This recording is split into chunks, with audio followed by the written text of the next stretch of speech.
Shirley classes ഹിന്ദിയിലേക്ക് സ്വാഗതം. ഇന്ന് +2 ക്ലാസ്സിലെ സൂർദാസ് എഴുതിയ ഹേ കാൻഹ് എന്ന പാഠഭാഗം നോക്കാം. മേരെല്ലാം നമ്മൾ കഴിഞ്ഞ വീഡിയോയിൽ പഠിച്ചതാണ്. ഹേ കാൻഹ് എന്ന് വെച്ചാൽ അല്ലയോ കണ്ണ. അതായത് രാസലീലയുടെ സന്ദർഭമാണ് ഇവിടെ കൊടുത്തിട്ടുള്ളത്. ഓടക്കുഴലിൻ്റെ ശബ്ദം കേട്ടപ്പോൾ ഗോപികമാരിൽ ഉണ്ടായ പ്രഭാവം അല്ലെ സ്വാധീനമാണ് പാഠഭാഗം. ആ സ്വാധീനമാണ് ഇവിടെ വർണ്ണിക്കുകയും ചെയ്തിട്ടുള്ളത്. സൂർദാസ് നോക്കിയിരിക്കുക, വായിക്കാം. ജബഹി ബൻ മുരളി ശ്രവൻ പരി. ജബഹി എപ്പോഴാണോ, ബൻ വെച്ച വനത്തിൽ, മുരളി ഓടക്കുഴൽ, ശ്രവൻ ശ്രവിക്കുക കേൾക്കുക. ഇനി നോക്കിയേ, എപ്പോഴാണോ വനത്തിൽ ഓടക്കുഴൽ നാദം അല്ലെ ശബ്ദം കാതുകളിൽ പതിച്ചപ്പോൾ. എപ്പോഴാണോ വനത്തിലെ ഓടക്കുഴൽ നാദം കാതിലേക്ക് ശ്രവിച്ചപ്പോൾ അല്ലെങ്കിൽ പതിഞ്ഞപ്പോൾ. ചകിത് ഭൈ ഗോപകന്യാ സബ്. ഗോപികമാരെല്ലാം ചകിതരായി പോയി. കാമധാമ ബിസരി. അവർ എന്ത് ചെയ്തു? കാം ധാം ജോലികൾ, അവരുടെ ജോലികളെല്ലാം മറന്നുപോയി. കാമധാം ബിസരി ജോലികളും ഗോപികമാർ മറന്നുപോയി. കുല മര്യാദ വേദക്കി ആജ്ഞ നഖഹു നാഹി ഡരി. കുൽ എന്ന് വെച്ചാൽ കുടുംബം. നോക്കിയേ, കുൽ മര്യാദ എന്ന് വെച്ചാൽ മര്യാദ, കുടുംബത്തിൻ്റെ അന്തസ്സും അല്ലെ മര്യാദയും. വേദക്കി ആജ്ഞ വേദങ്ങളിലെ ആചാരങ്ങളും. നഖഹു എന്ന് വെച്ചാൽ അല്പം പോലും. നാഹി നഹി ഇല്ല. ഡറി മറന്നു പോവാൻ ഭയപ്പെടുക. ഡർന്ന് വെച്ചാൽ ഭയപ്പെടുക. നോക്കിയേ, കുൽ മർജാദ വേദക്കി ആജ്ഞ നഖഹു നാഹി ഡറി. അതായത് കുടുംബത്തിൻ്റെ അന്തസ്സും വേദങ്ങളിലെ ആചാരങ്ങളും ഒന്നും അവർ അല്പം പോലും ഡറിയെ ഭയക്കുകയും ചെയ്തില്ല.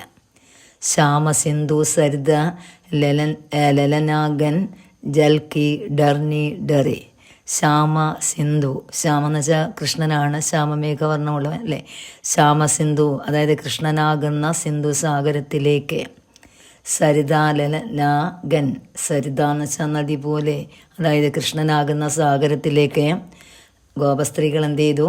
രജഭൂമിയിലെ ഗോപസ്ത്രീകളെ ജലം പോലെ അല്ലേ, അതിലേക്ക് എന്ത് ചെയ്തു? ഒഴുകുവാൻ തുടങ്ങി. ഡറനി ഡറി, അതിലേക്ക്. ഡറനി എന്ന് വെച്ചാൽ ഒഴുക്കെ, ഡറി എന്ന് വെച്ചാൽ ഒഴുകുക. അതായത് കൃഷ്ണനാകുന്ന സാഗരത്തിലേക്ക് വ്രജഭൂമിയിലെ എന്ത് ചെയ്യുന്നു? സ്ത്രീകളെ എന്തുപോലെ? നദി പോലെ ഒഴുകുവാൻ തുടങ്ങി. നദിയിലെ ജലം പോലെ ഗോപസ്ത്രീകൾ ആ സാഗരത്തിലേക്ക് ഒഴുകുവാൻ തുടങ്ങി. ശ്യാമസിന്ധു സരിത ലലനാഗൻ ജലക്കി ഡറനി ഡറി. നമുക്കറിയാലോ, കൃഷ്ണനാകുന്ന സാഗരത്തിലേക്ക് വ്രജഭൂമിയിലെ സ്ത്രീകൾ എന്ത് ചെയ്തു? നദിയിലെ നദി പോലെ അല്ലെ ജലം പോലെ ഒഴുകുവാൻ തുടങ്ങി. സൂദേ പതി നേഹെ ഭവനജൻ സംഘ ലജ്ജ നാഹീം കരി. സൂദേ പുത്രൻ, പതി ഭർത്താവ്, നേഹെ സ്നേഹം. നോക്കെ, സൂദപതി നേഹെ പുത്രൻ്റെയും ഭർത്താവിൻ്റെയും സ്നേഹം. ഭവൻ ജന ശങ്ക, സംഘ എന്നുള്ള ശങ്ക. അന്നൊക്കെ മറ്റുള്ളവരെ എന്തു പറയും എന്നുള്ള ആ ഒരു ശങ്ക, അതായത് ചിന്ത, ശങ്ക. ലജ്ജ തന്നെയാണ് നഹീം. ഇവർക്ക് ഗോപസ്ത്രീകൾക്ക് പുത്രൻ്റെയും ഭർത്താവിൻ്റെയും സ്നേഹവും പിന്നെന്തോ മറ്റുള്ളവർ എന്തു പറയുമെന്നുള്ള ചിന്ത, ലജ്ജയും ഇതൊന്നും അവർക്ക് തോന്നുകയും ചെയ്തില്ല. എന്ത് പറഞ്ഞാലും അവർക്ക് അതൊന്നും തോന്നിയില്ല. പുത്രൻ്റെയും ഭർത്താവിൻ്റെയും സ്നേഹമോ മറ്റുള്ളവർ എന്ത് പറയുമെന്നുള്ള ശങ്ക, അതായത് ചിന്ത അല്ലെങ്കിൽ ശങ്ക, ആ ലജ്ജയും ഇതൊന്നും അവർക്ക് തോന്നിയില്ല. സൂർദാസ് പ്രഭു മൻ ഹരി ലീൻ ഹൗ നാഗർ നവൽ ആർ ഹരി. നവൽ എന്ന് വെച്ചാൽ പുതിയ, ഹരി എന്ന് വെച്ചാൽ പ്രഭുവാണ് കൃഷ്ണൻ. നമുക്ക് സൂർദാസ് പറയുന്നു, സൂർദാസിൻ്റെ പ്രഭുവാണ് നമ്മുടെ കൃഷ്ണൻ അല്ലേ. മൻ ഹരി ലീൻ ഹേ നാഗർ നവൽ ഹരി. നമുക്ക് സൂർദാസിൻ്റെ സ്വാമി എത്രയോ എന്താണെന്നാ പറഞ്ഞേ? നാഗർ എന്ന് വെച്ചാൽ സമർത്ഥനാണ്. ആ ബാലൻ എത്രയോ സമർത്ഥനാണെന്ന് കൃഷ്ണൻ, അതായത് ഗോപികമാരുടെ ഹൃദയം കവരുവാൻ വളരെയധികം സമർത്ഥനാണ് തൻ്റെ സ്വാമിയായ കൃഷ്ണൻ എന്ന് സൂർദാസ് പറയുന്നു. സൂർദാസിൻ്റെ സ്വാമിയാണ് കൃഷ്ണൻ. അദ്ദേഹം പറയാണ്, സൂർദാസ് പറയാണ് ഗോപികമാരുടെ ഹൃദയം കവരുവാൻ എത്രത്തോളം സാമർഥ്യമുള്ള ബാലനാണ് കൃഷ്ണൻ എന്ന്. ഇതാണ് അതിൻ്റെ കൊടുത്തിരിക്കുന്ന ആ ഒരു പാഠഭാഗം. അതിൻ്റെ സമ്മറി കൂടെ വായിച്ചു തരാം, അതും കൂടെ പഠിക്കുക കേട്ടോ. പരീക്ഷയ്ക്ക് ഇത് രണ്ടിലേതെങ്കിലും ഒരെണ്ണം ഉണ്ടാകും. എനിക്ക് വായിക്കാം. അത് തരുമ്പോൾ ഈ ഒരു സ്റ്റാൻസ് അതിനകത്ത് ഫുള്ള് കാണുമേ, അത് നോക്കി അങ്ങ് എഴുതുക. ओके सूरदास कृष्ण भक्ति शाखा के प्रमुख कवि हैं। सूरदास है कृष्ण भक्ति शाഖയിലെ പ്രമുഖ കവിയാണ്. ഉൻകെ പദ സൂർസാഗർ മേ സംഗ്രഹിത ഹെ.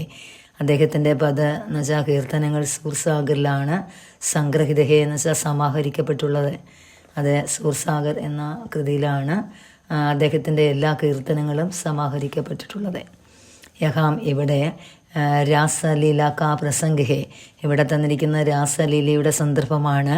മുരളി ധ്വനി കാ ഗോപിയ ഓം പർ പട്നേവാലെ മോഹക് കാ വർണ്ണൻ ഹേ. മുരളി ധ്വനി എന്ന് വെച്ചാൽ ഓടക്കുഴലിൻ്റെ നാദം കേട്ടപ്പോൾ ഗോപികമാരിൽ ഉണ്ടായ മോഹമാണ് ഇവിടെ വർണ്ണിക്കുകയും ചെയ്യുന്നത്. ഓടക്കുഴലിൻ്റെ നാദം കേട്ടപ്പോൾ ഗോപികമാരിലുണ്ടായ മോഹമാണ് ഇവിടെ വർണ്ണിക്കുന്നത്. നോക്കിയേ, ജബ മുരളി കാ സ്വരെ സുനായി പടാത്തോ ഗോപികായും ചകിത് ഹോ ഗയി ഹേ. എപ്പോഴാണോ ജപ് വെച്ചാൽ എപ്പോഴാണോ മുരളി ഓടക്കുഴലിൻ്റെ സ്വരം കേട്ടത് ഗോപികമാർ ചകിതരായിപ്പോയി. വേ സഭി കാമകാജ് ഫൂൽ ഗയി, അവരെല്ലാവരും കാംകാജ് ജോലികൾ ഫൂലിന മറന്നുപോയി. കുൽക്കി മര്യാദ തഥാ വേദിക്ക് ആജ്ഞാക്കോ തോടാ ഭി ഡറി നഹി ഹേ. കുലമര്യാദകളും വേദത്തിൻ്റെ ആജ്ഞയും അല്ലേ, അതൊന്നും ആചാരങ്ങളും അത് അല്പം പോലും അവർ ഭയക്കുകയും ചെയ്തില്ല. കൃഷ്ണരൂപി സാഗർ കി ഓറെ വ്രജ് കി സ്ത്രീയാം നദി കെ ജൽ കി തരഹെ പ്രവാഹ് ഗയി.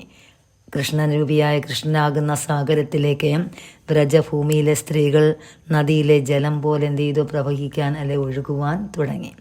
പുത്ര തഥാ പതി കാ സ്നേഹ ഗർ കെ ലോഗോം കി ശങ്ക അവരെ ലജ്ജ കുച്ച് നഹിങ്കി. അവർക്ക് പുത്രൻ്റെയും പതിയുടെയും സ്നേഹമോ പിന്നെ ജനങ്ങളുടെ ശങ്ക അവർ ഉണ്ടാകുന്ന എന്നുവെച്ചാൽ മറ്റുള്ള ആൾക്കാരെ കുറിച്ചുള്ള ചിന്തയോ ലജ്ജയോ കുച്ച് നഹിങ്കി അതൊന്നും അല്പം പോലും അവർക്ക് ഇല്ലായിരുന്നു. സൂർദാസ് കരുതഹൈക്ക് സൂർദാസ് പറയുന്നു, ചതുർ എന്ന് വെച്ചാൽ സാമർഥ്യമുള്ള തഥാ കിശോറെ കൃഷ്ണനെ ഗോപികാങ്കെ മൻ കോ ഹർ ലിയാ ഹേ. അതായത് സൂർദാസ് പറയുന്നു, ചതുരനായ സാമർഥ്യവും കിശോര ബാലകനുമായ കൃഷ്ണൻ ഗോപികമാരുടെ മനസ്സെ ഹർലിയ കവരുകയും ചെയ്തു.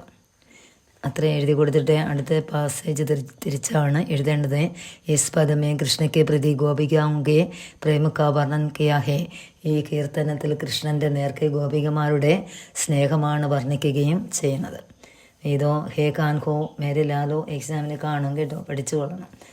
ഓക്കെ, ഇന്നത്തെ വീഡിയോ ഇഷ്ടപ്പെട്ടെങ്കിൽ ഒന്ന് സബ്സ്ക്രൈബ് ചെയ്യുക, ലൈക്ക് ചെയ്യണം, ഷെയർ ചെയ്യണം. ഓക്കെ, അടുത്ത ക്ലാസ്സിൽ കാണാം.